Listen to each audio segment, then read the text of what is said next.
I want to share an underwriting technique that has effectively helped me move forward on properties that other people are passing on and to walk away more quickly from certain properties. It's all around the use of rent increases.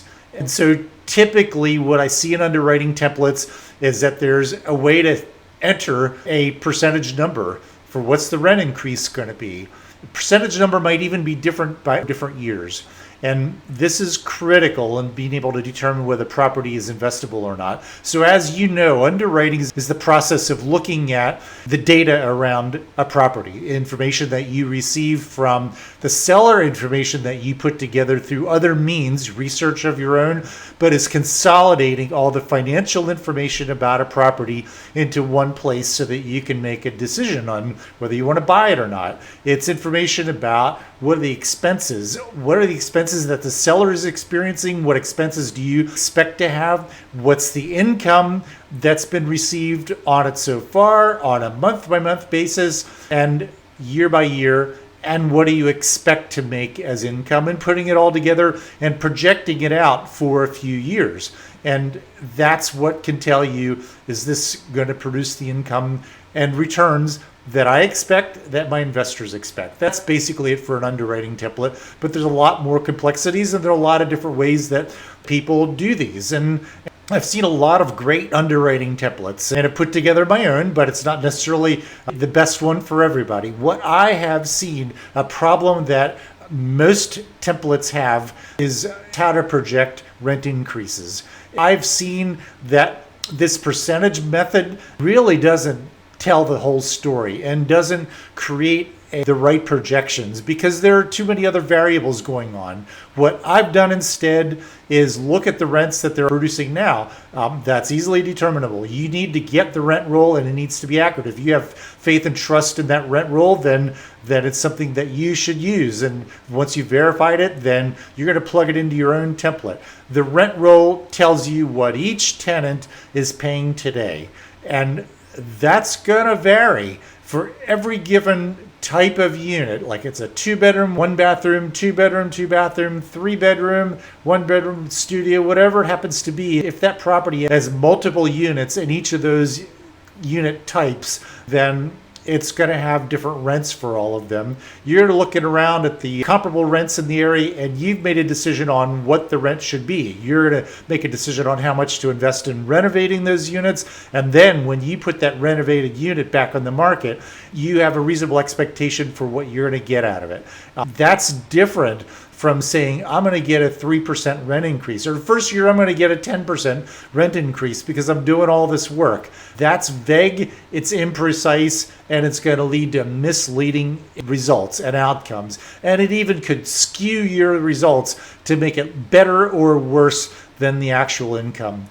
So you need to look at all of this. You need to look at all of the rents and what you expect to get out of them. So for example, for a 2-bedroom, 1-bath, let's say the rent comps are saying you should get $1,100 a month for that particular unit. But you look at the rent roll and they're at maybe $1,900 and there might even be $800 rents increase. That's a great opportunity. I'm going to get them all to $1,100 and I'm going to do it after the first year. I'm going to accomplish my renovations the first year and get them all up to $1,100. And so the average rent today, let's say it's $950, but I'm going to get them up to $1,100. And so you're projecting a $150 increase in rents. That's 12, 13, 14%, whatever that calculation is in year one.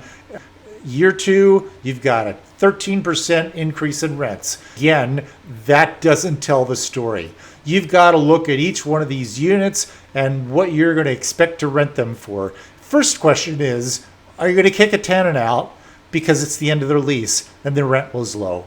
Maybe you want to keep them. Maybe you want to offer them a incremental rent increase because they're good tenants. They pay on time. You like the community and you want to continue building that. And so maybe a nominal rent increase and let them stay. Well, okay, we're not going to renovate that unit. All right, that's a decision you're going to make and move on. And maybe you offer them a renovated unit at another area, whatever your decision is. But for that unit, you've got to decide what that rent is going to be at the end of their leasing term. What you're going to do with that tenant? Are you going to kick them out and then renovate that unit and lease it up for your pro forma rent? That's that one unit. So they're at, let's say, $900, and you end their lease and renovate the unit, and then 1 month later you're renting them out at $1,100. Great. Okay, that's what you put down on your rent. You project that unit out, and you go through each one of the units and you make those decisions. Say you've got 100 units. Are you going to renovate all 100 units the first year? That's something like 8 units per month. Do you have a contractor crew to do that many? Typically, you're looking at contractors and their capacity, and also absorption. Are you going to put 8 new renovated units back on the market at a higher rent each month? Maybe not. You got to decide that. Maybe only 3 or 4 units or some other number. Those are all decisions you make, and they project out in your pro forma, in your underwriting template.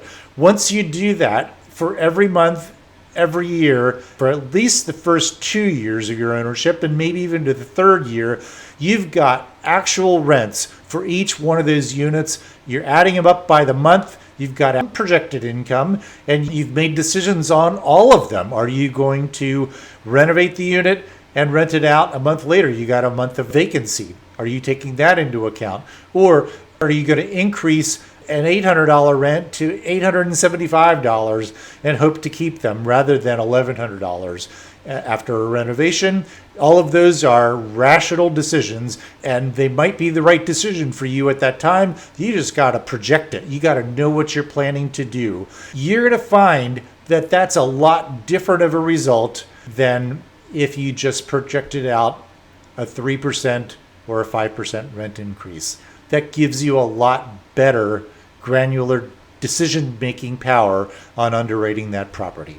So my name is John Totterud, and I help people who are trying to reach financial security for their families by showing them how certain classes of income-producing real estate consistently deliver high returns, at a lower risk, and are tax-favored, and fill a social need by providing working-class housing.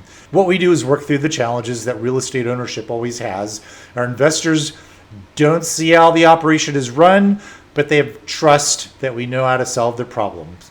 If you want to learn more, check us out at cardinaloak.com or contact me directly at john@cardinaloak.com.